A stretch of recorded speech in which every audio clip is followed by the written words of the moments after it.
Let's talk about the Devin Haney Brian Norman fight. As y'all know, I got Devin Haney winning hands down, either by unanimous decision or 6th or 7th round knockout. The reason why I have it like that, because Brian Norman has zero experience. Do I respect him as a champion? Yes. Has he been an incredible champion? Yes. Has he knocked out opponents? Yes. But has he fought opponents on the level of Devin Haney?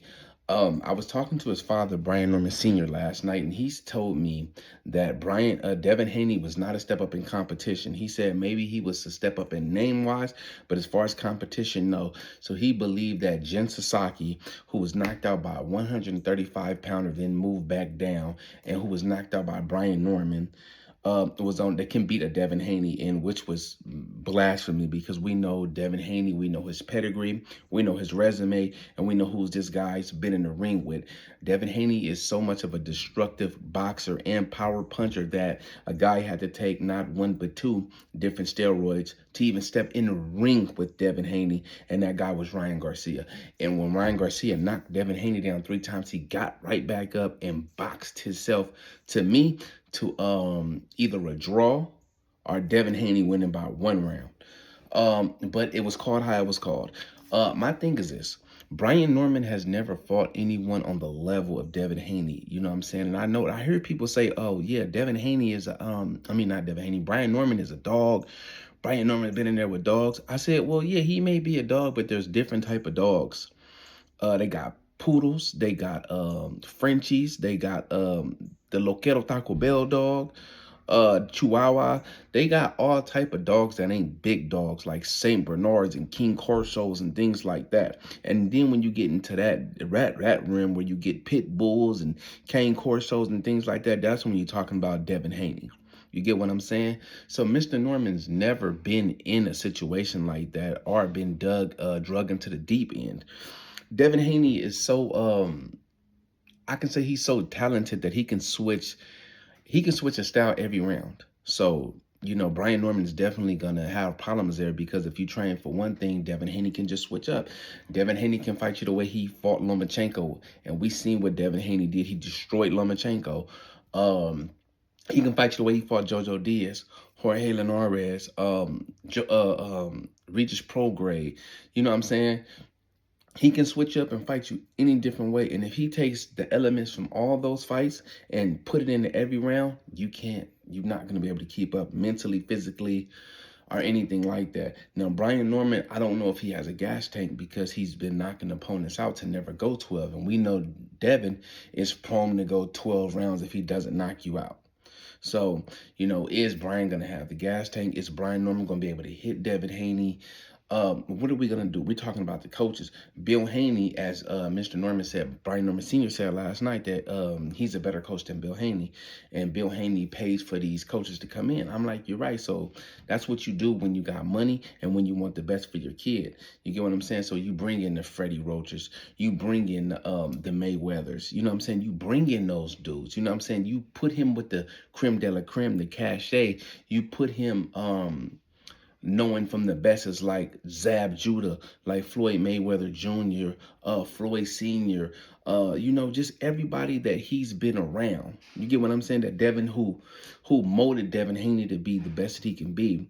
Now, what we tend to not see is Devin Haney's great defense. Devin Haney has great defense and great feet, which Brian Norman does not have great defense nor has great feet. And I know y'all saying, oh, I'm just a Brian Norman hater, but look at the Quentin Randall fight. Look at all the fights that Brian Norman has been in, and the people that he has fought. Brian Norman gives away his defense. He has none. He will stand right in front of you, trying to throw punches, leaving himself open, and boom, you can drop him, which happens in a fight where Brian Norman is coming in and dropped him. Norman was hurt.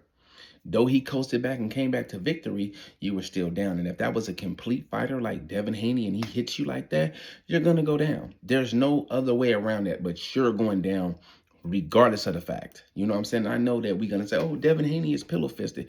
Well, ask any opponent that said Devin Haney was pillow-fisted. And another thing, what if Devin Haney fights the same way he thought that he fought Jose Ramirez in? Devin Haney 12-0'd Jose Ramirez. And I know a lot of guys, oh, he looks shell-shocked, he has PTSD. Who told you that? And do you know what PTSD looks like? Because if a person has PTSD, he shells up, he cowers, he shells up, his brain just leaves. Devin Haney boxed this man out. Devin Haney took hits. So it's like, yeah, what happened in a Ryan fight was very wrong because of the Ryan being on PEDs. But man, that man came back in his next fight and 12-0'd the guy, and we seen what Ryan Garcia looked like in his next fight when he fought Rolly Romero, who's been stopped twice. So you don't put up a performance like that against Devin Haney, then come lose to a Rolly Romero. It does make no sense at all. It makes zero sense at all. You know what I'm saying? So, like I say, Brian Norman does have some special qualities about himself, and I believe it's his power. I believe it's his power, but even his father admitted on my boy Artman channel, Artman the Great channel, that Brian Norman has no feet. Like Brian Norman Jr. has no feet. He can't cut off the ring. He can't maneuver around the ring. He can't set up punches. He can't outbox anybody. That's not who Brian Norman is. Brian Norman needs accumulation of powers, and he needs you to punches, and he needs you to stand in front of him. All Brian Norman's knockouts are dudes standing in front of him. Even the Jin Sasaki knockout. Jin Sasaki had no defense. He was just stepping forward. He was just coming forward. No type of boxing IQ, no anything. He just took a dive. Like he wanted to get hit like that. And then when Norman knocked him out, Norman jumps into the hook like Frazier, and Jin Sasaki is just right there. Like he's not, no defense, no nothing. So it's like, to compare the two is crazy in itself. So we should never do that.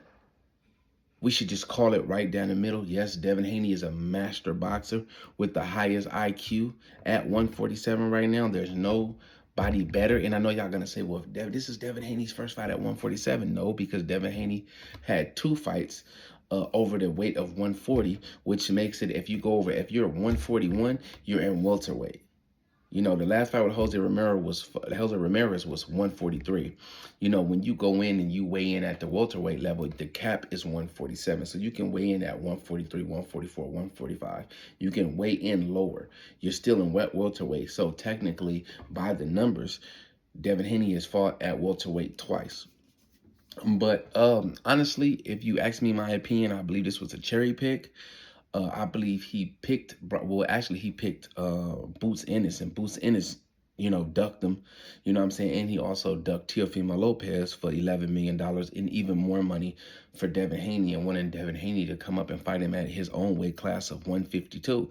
The thing about fighting at 152 is, brother, we're not fighting you to have Jerron Boots Ennis' name on our resume. We're fighting you for your belts. You had 2 belts. We're moving up to fight you for those belts, not your name. You're not Manny Pacquiao. You're not Floyd Mayweather.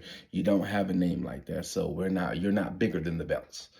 So, like I said, when he went up and he moved up, he went for the top guy. The top guy ducked him and moved out of the division. So the next one was Brian Norman Jr. Like I said, I have the utmost respect for Brian Norman and Brian Norman Sr. But my thing is, Brian Norman Jr. needs to change coaches because his father is not a good coach. His father said in the ring, in the corner before, what do you want me to do? I don't know what to do. And his father said, well, hell, you got to figure it out. That's not good coaching. And what a lot of people are banking on in this Devin Haney fight is for him to be shell-shocked and for Brian Norman to just knock him out. Brother, this is reality. We know if Devin don't want to be touched, he don't have to be touched. He doesn't have to be touched. He can just clearly outclass you and outbox you because that's who Devin Haney is. Devin Haney is a master class technician when it comes into the ring. And let me just tell you some variables about Mr. Haney. Devin Haney's a great outpuncher, outboxer. Devin Haney can move around the ring. Devin Haney knows how to set up punches. Devin Haney has the better footwork, IQ. He's been on the lights. Don't forget about the lights, because in a moment like that, a lot of people freeze up and they knock themselves because the moment was just too big for them. Devin Haney has been in the moment before. You got to remember when Devin Haney beats the likes of Lomachenko. If you move Lomachenko up to 147, he washes Brian Norman. There's nothing to talk about. If you beat you take Kambosos up right after the Tio fight, he washes Brian Norman Jr. Like I say, there's levels to this boxing shit, and Devin Haney is just on a more upper echelon level that we have to concede to, because he's actually shown you. You get what I'm saying? And this time around, Devin Haney won't be drained. He won't be drained. He's already fighting middleweights. He's fighting world-class middleweights right now to emulate Brian Norman Jr. and Brian Norman Jr. style. You know what I'm saying? But you have to ask yourself, who can Brian Norman bring in to emulate Devin Haney style? Shakur Stevenson's not going to help you. So there's no elusive fighters that can do what Devin does. Floyd's not going to be able to, take 20 years off of his life and come back and say, hey, now I'm 30 and I can help you, prepare for this guy. You know what I'm saying? The Bud Crawfords one, the guys that can actually emulate and give him different angles won't help him. And the thing is just like, what style will Haney come fight in?